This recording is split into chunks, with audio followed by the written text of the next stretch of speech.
day. Today, I'd like to talk to us about seeking peace. Many of us are looking for peace where there is no peace.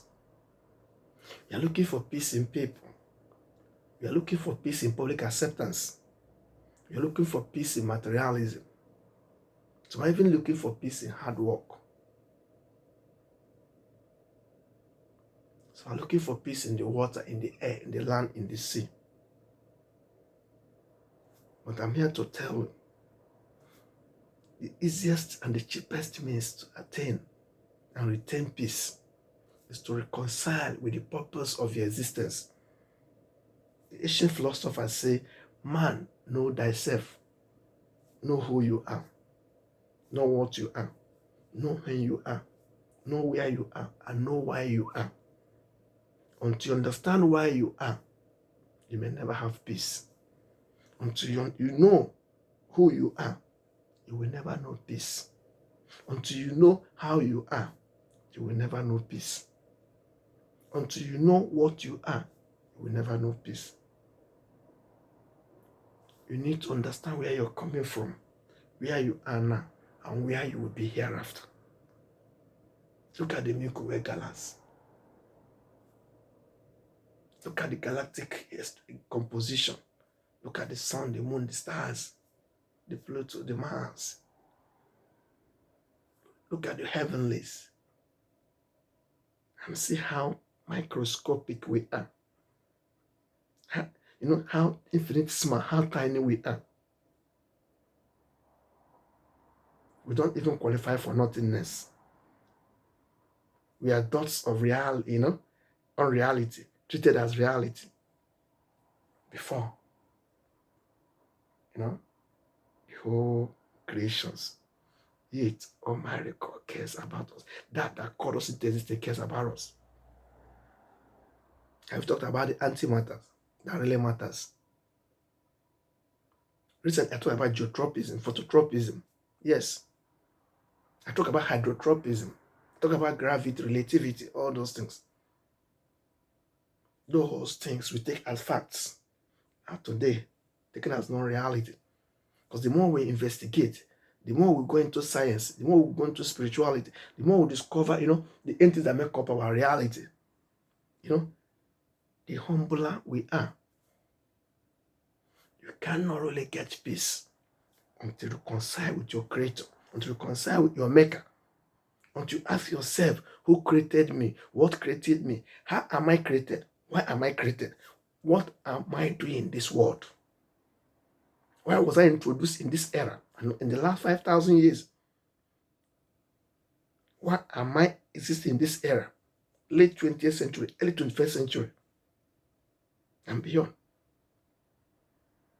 Why is my life not futuristic?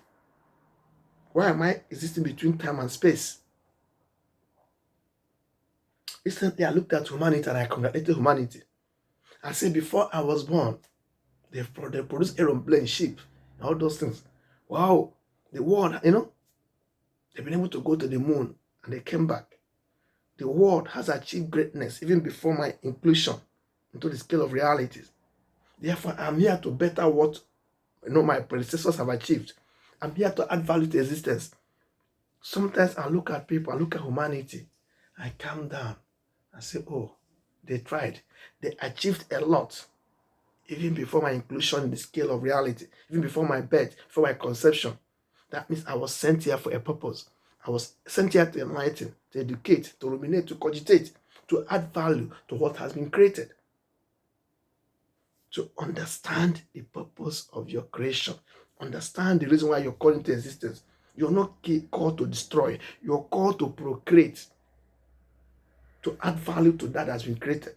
I saw they've been going in warships. I saw them going to the moon. They even invented rockets and all those things. And I asked, what can I add to what they've created? How do I add value to existence? I see they've been going economic. I see the economics, scale of preference, all those things. I say, wow, humanity tried. Sometimes I look at people, I congratulate them.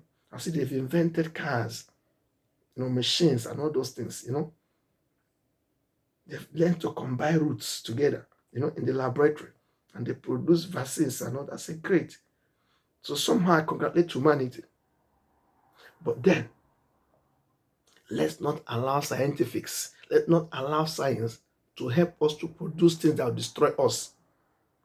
Because the proliferation of nuclear armaments is going to end up destroying us. We continue producing and piling them, piling them. One day, frustration will come.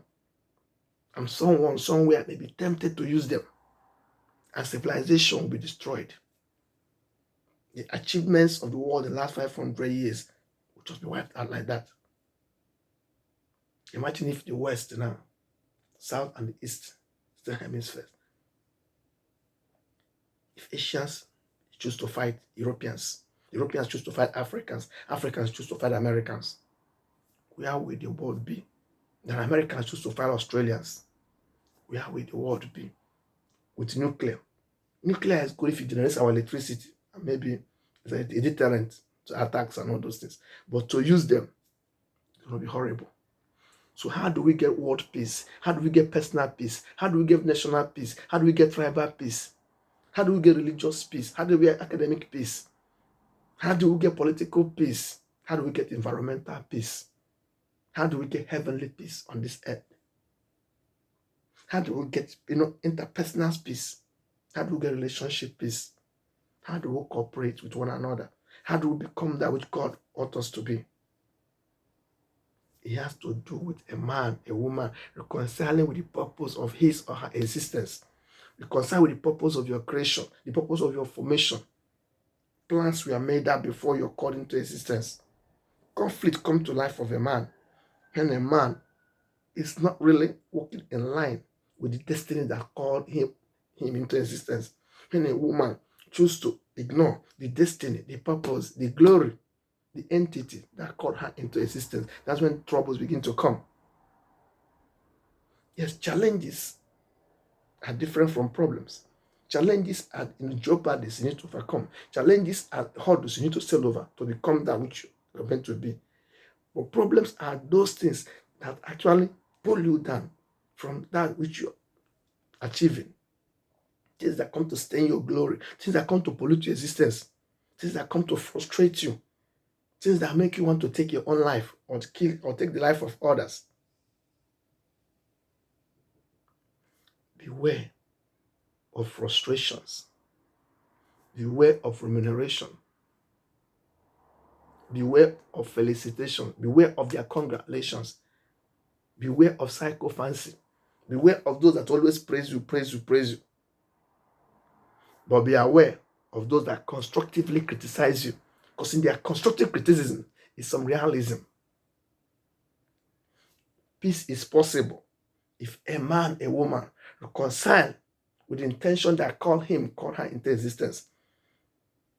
Yes, peace is attainable when a man reconciles, with the truth that incubated his glory. Peace is attainable when a woman reconciles with the divine grace that ordained her reality.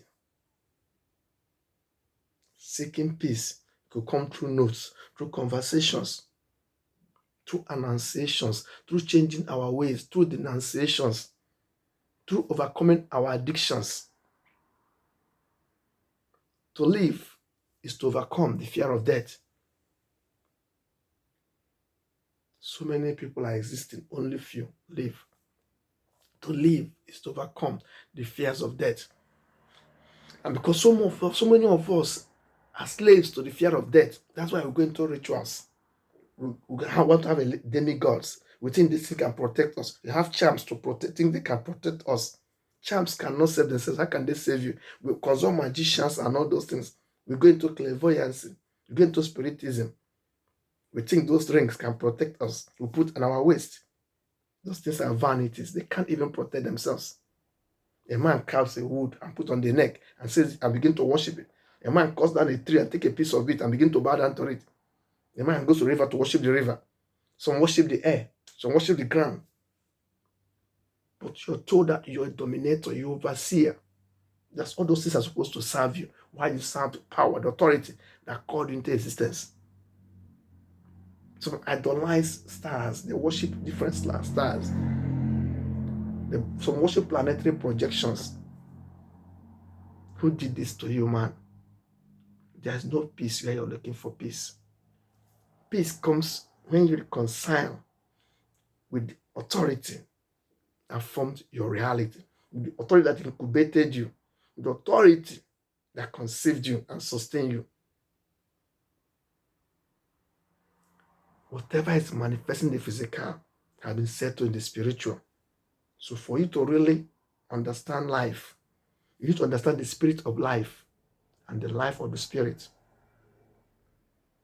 Some of us, we are given the spirit of life, but we don't cooperate with the life of the spirit. For you to really make it, the life of the spirit in you has to cooperate with the spirit of life in you. They are two different entities. The life of the spirit and the spirit of life need to cooperate to have a synergy. Once this is attained, blessings will come your way. Harmony will come, peace will come, spiritual security will come, mental security will come, economic security will come. Even the materialism you're looking at now, that's going to give you peace. You know that, yes, you can overcome the realm of the material. Instead of seeing them as gods, and I see them as servants. Air is there to serve you, land, water, everything is created to serve you, that you may glorify that authority that called into existence. Some call that authority God. Some call that authority Chi. Some call it Chuku, Allah, Mungu, whatever they call them. But there's a name for that God in your language. That God that called everything into existence. Materialism may give you a house, but it cannot give you a home. Yes. Materialism or vanity may give you religion, but it cannot give you spirituality, cannot give you serenity, cannot give you tranquility. Because we exist between time and space. We are slaves to chance and opportunities. We are all surrounded by predators. Some of the air we break. It's poison. The fruits are poison. The chemicals, they fill with chemicals and all those things. Yet nature sustains you. So moderate your existence. Understand the purpose of your creation. Liaise with the truth that called into existence. Let your mindset be reconciled with the purpose that made you. Man, know thyself. Woman, know thyself. Be proactive. Be creative. Yes. Be positive-minded. Be positive-oriented. Smile. Smilers are winners. Smile. It doesn't cost a dime. Happiness with existence could be the road to peace. Be grateful for who you are. Be grateful for what you are. Be grateful for where nature has placed you. But make sure you're not sitting on the success of others. Make sure your foot is not on the neck of another. Make sure you're not suffocating another while you're progressing. By doing all these things, you're adding value to existence. By doing all these things, you're appreciating the authority that called you into existence. Do everything you can to overcome the oppressors, the tyrants, the dictators, the murderers, the killers. Do everything you can to overcome them wherever they are. Are they in executive office? Are they in multinational companies? Are they in the politics? Are they in government? Are they in your schools? Are they in your family? Do everything you can to overcome the antics of murderers. Overcome them. Do all you can to overcome the antagonists that are determined to perpetually enslave you. There might be the form of colonial masters. There may be the form of wife, husband, sons and daughters, relatives, friends, and all those things. They might come in form of competitors, but do all you can to overcome them. By the time you overcome them, then you reconcile with the peace that has been thrown at you, the peace that you're destined to have. Relatively, serenity, tranquility will come. Man, know thyself. Stop worshiping your beauty, your glory, your material acquisitions. Worship that called you into existence. Reconcile with the purpose that made you. Reconcile with the Creator. Be creative. Be grateful. Be appreciative. Be cheerful. Thousands were here before, thousands are gone, thousands will still come. People come and go, but the earth remains. So shine in use, add value to existence. Forgive yourself, and it shall be well with you. God bless you. God bless. I love you. Thank you. Thank you. I wish you that peace which you've been seeking. I wish it comes to you as you reconcile with the authority and the purpose that called into existence. Thank you. Thank you.